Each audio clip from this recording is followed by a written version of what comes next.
حبايب قلبي، ازيكم يا بنات؟ عاملين ايه؟ يا رب تكونوا كويسين وبخير ان شاء الله يا رب كلكم.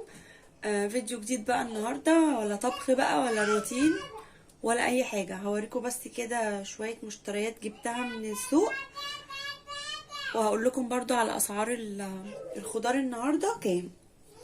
بصوا يا بنات، انا بس جبت يعني شويه حاجات بسيطه اوي اللي ناقص عندي يعني. بصوا، جبت اول حاجه كده طماطم، جبتها ناشفه شويه عشان تقعد عندي في التلاجة. ده كان الكيلو ب10 جنيه. جبت 2 كيلو بس زي ما قلت لكم للتلاجة، عشان انا ايه يعني عندي كام كيس كده مفرزاهم، يعني ينفعوا في الطبخ او اي حاجه. تمام، فكده الطماطم ب10 جنيه. جبت كمان الاستفندي ده، بصوا صغير ازاي، جميل. الصغير ده الحلو اللي بيبقى من جوه مسكر كده وفيه فيه ميه. ده كان الكيلو ب7.5، فخدت 2 كيلو بس. انتوا عارفين بقى الشتا والاستفندي والبرتقال دول اساسي يعني في الشتا. جبت كمان الكوسه دي، انا جايباها كبيره شويه كده عشان بعمل لزين بيها الاكل مع بطاطس او مع جزر او كده. بسلقها وبهرسها له، حلوه وبيحبها قوي يعني، طعمها بيبقى حلو. فجبت نص كيلو بس من الكبيره دي. الكوسه ب15 جنيه، لكن بتاعه المحشي بقى بجيبها اصغر شويه وارفع من دي. تمام يا بنات. بصوا بقى البطاطس كانت عنده ب15. عايزه اقول لكم كان في واحد معدي تحت البيت بيبيع البطاطس. كان بكام؟ بيقول بكام مش فاكره، كان بيقول ب12 ولا ايه، بس مش حلوه يعني. انا نزلت بصيت عليه ما لقيتهاش حلوه. فدي اهي ب15، وتحميره اهي اللي فيها النقطه الحمراء دي، والبطاطس كلها اللي موجوده الحجم الصغير ده. جبت 2 كيلو بس ب30. الخيار قال لي الكيلو ب18، فانا جبت نص كيلو بس، عشان الخضار عندي في التلاجة في الشتاء بيبوظ بسرعة، مش عارفة ليه يعني. التلاجة بتبقى بتسقع قوي في الشتاء. بصوا بقى يا بنات الجزر، عايزه اقول لكم الجزر تحفة في السوق، جميل. انا جبت هنا كيلو. بصوا الكيلو كان ب10. لما تيجوا تنقوا جزر، ما تنقوش بقى اللي فيها اخضر من على الحروف كده، دي بتبقى طعمها ماسخ كده شويه، لكن دي مستويه بقى، وبصوا بتبقى مسكره وجميله. جبت كيلو، وبعد ما جبت الكيلو ومشيت قلت يا ريتني كنت جبت تاني.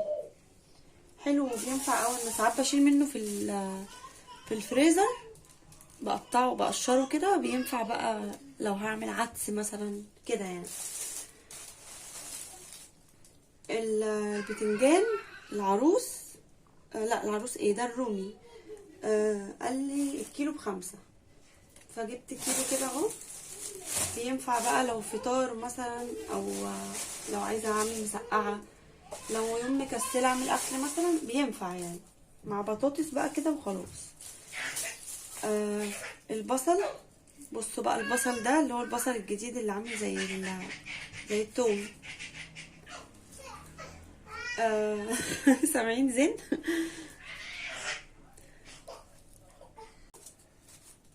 هو مش احلى حاجه يعني، بس هو ده اللي انا لقيته. بسأله بكام، قال لي كيلو ب20. عايزه اقول لكم الحاجه غاليه قوي في السوق والله، وانا واقفه بشتري يعني الناس ماشيه بجد بيكلموا نفسهم. واحده جت كده تسأل، بتقول لي بكام البصل، فبقول لها ب20 زي ما قال لي يعني. فقعدت تقول لي ما شاء الله ما شاء الله. فمش عارفه، انا افتكرتها فرحانه او مبسوطه يعني ان هي فاكراه رخص او كده، بس هو ده جديد، هو بيبقى سعره ارخص يعني من التاني. فاتاريها يا عيني بتتريق. فبس ربنا يرزق الناس كلها يا رب، ويعدي الايام الايه، مش عارفه اقول ايه والله. المهم يا بنات، جبت منه 2 كيلو ب40. الفلفل بقى ده نقيت كام واحده كده، عشان عايزه اعمل بتنجان مخلل، عشان عامله باميه. فقال لي الشويه دول كده كبشه كده، خدت كبشه ب5 جنيه فلفل. البتنجان ده بقى اهو العروس ده كنت عايزه انقي اكتر، بس عنده بقى ايه احجام كبيره، عارفين انتوا اللي هو مش هينفع يتخلل اصلا. يعني انا اصلا لما بخلله ببقى عايزه النص دي كمان اصغر من دي. فهم كام واحده كده بصوا اللي عرفت انقيهم. وده كان سعره برضو كان ب5 جنيه. بس يا بنات دي كانت الاسعار، وده كان المشتريات بتاعتي النهارده. فيديو بسيط كده يعني، قلت انزل لكم الاسعار تستفيدوا منها وتعرفوا ايه الاسعار في اماكن مختلفة يعني. بس كده، يا رب يكون الفيديو عجبكم، واستنوا بقى الفيديوهات اللي جاية بإذن الله. ولو ما اشتركتوش عندي في القناة اشتركوا واكتبوا لي كومنت وحطوا لايك للفيديو ده. بس يا حبايبي، واشوفكم على خير ان شاء الله الفيديو اللي جاي، ويلا مع الف سلامة.